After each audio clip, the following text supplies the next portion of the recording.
ছবির সংকটে যখন একের পর এক বন্ধ হচ্ছে সিনেমা হল, তখন নতুন নেতৃত্ব পেয়েছে বাংলাদেশ চলচ্চিত্র প্রদর্শক সমিতি, যেখানে সভাপতি আওলাদ হোসেন উজ্জ্বল আর সাধারণ সম্পাদক পদে নির্বাচিত হয়েছেন শরফুদ্দিন এলাহী সম্রাট। বাসায় রাখতে হলে সরকারের সবচেয়ে সহযোগিতা। বাংলা চলচ্চিত্রকে গতি দিতে নতুন কমিটির পরিকল্পনা কি? আগামী 2 বছর কোন বিষয়গুলো পাবে প্রাধান্য? আনুষ্ঠানিক আয়োজনে জানালেন সভাপতি। যেমন ব্যাংকের যে সেক্টরটা রয়েছে, সেই সেক্টরে কিছু কিছু প্রতিবন্ধকতা রয়েছে।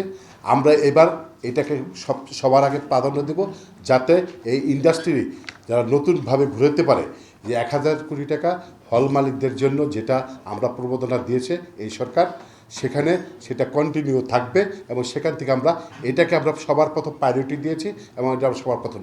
দ্বিতীয় প্রায়োরিটি হচ্ছে আমরা এই বাংলাদেশের সিনেমা ইন্ডাস্ট্রি যখন করোনার পরে সম্পূর্ণ সিনেমা বন্ধ হয়ে গিয়েছিল, তখন কিন্তু আমরা ওয়াদা করেছিলাম আমরা নতুন নতুন সিনেপ্লেক্স তৈরি করব। আমরা কিন্তু 40টার বেশি সিনেপ্লেক্সের কাছাকাছি আমরা তৈরি করতে সক্ষম হয়েছি। আমরা এবার আশা করেছি আরও 60টা, যাতে 100-র মতো 150 হয়ে যায়। এর জন্য আমরা চেষ্টা করব। আরেকটা এই আইসিটি মন্ত্রণালয়ের বিভিন্ন জেলায় তথ্য অফিস করেছে এবং বড় বড় ভবন করেছে। সেখানে যাতে একটি সিনেপ্লেক্স হয়, এর জন্য মন্ত্রণালয়ে আমরা দরখাস্ত দিয়েছি এবং মন্ত্রণালয়ের ভাবে সে কাজ হচ্ছে। অনেক জেলায় সেই ভবন তৈরি হচ্ছে, যাতে বাংলাদেশে নতুনভাবে সরকারের উদ্যোগেই আমরা 300 সিনেপ্লেক্স সেখান থেকে পাই। সেই কাজগুলো আলোচনায় চলচ্চিত্র নিয়ে কিছু সংকট তুলে ধরেন সংগঠনের সম্পাদক। বলেন, সরকার পরিবর্তনের পর বাংলা চলচ্চিত্র নিয়ে যে স্বপ্ন দেখেছিলেন তারা, গেল 15 মাসে তা ফিকে হয়েছে। আমরা বিগত সরকার পরিবর্তনের পর আশা করেছিলাম চলচ্চিত্রের অনেক বড় পরিবর্তন আসবে, কিন্তু দুঃখের সাথে বলছি বিগত 14-15 মাস যাবৎ আমরা চেষ্টা করেও তথ্য উপদেষ্টার সাথে দেখা করতে পারি নাই। আমরাই নাম্বার ওয়ান হচ্ছে মেরিল পেট্রোলিয়াম জেলি। তারা আমাদের কোনো সমস্যার সমাধান তো দূরে করে, তারা আমাদের সাথে দেখা করার সময়টাই করতে পারেনি।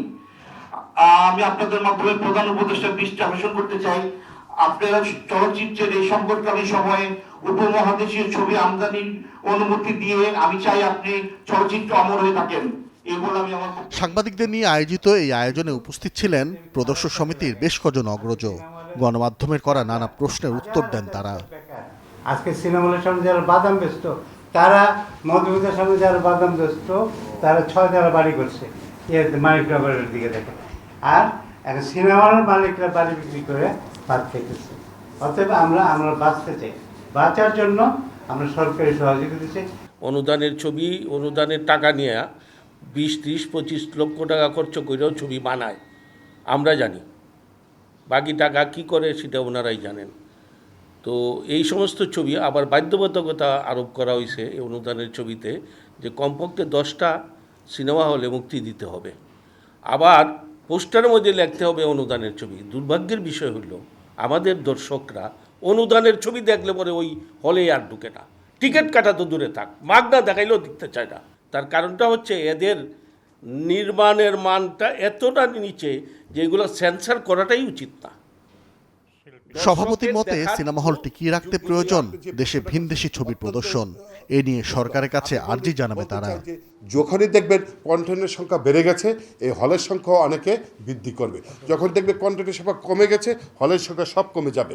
এই ইন্ডাস্ট্রি বাঁচানোর জন্য আপনাকে উপমহাদেশের সব ছবি উন্মুক্ত করে দিন এবং আমাদের বাংলা কৃষ্টি কালচারের জন্য পরিচালক, প্রযোজক যারা হল মালিক, তাদেরকে আপনি সহযোগিতা করুন। আমরা চাই নানা সংকটের মধ্যে দায়িত্ব নিলেও আগামী 2 বছর সিনেমার কল্যাণে নিজেদের সর্বোচ্চ দিয়ে কাজ করবেন বলে জানান নবনির্বাচিতরা। তাই আমরা আপনাদের সহযোগিতা। নাজমুল আলম রানা, চ্যানেল 24, ঢাকা। পরিশ্রম করে প্রত্যেকটি হলে গিয়ে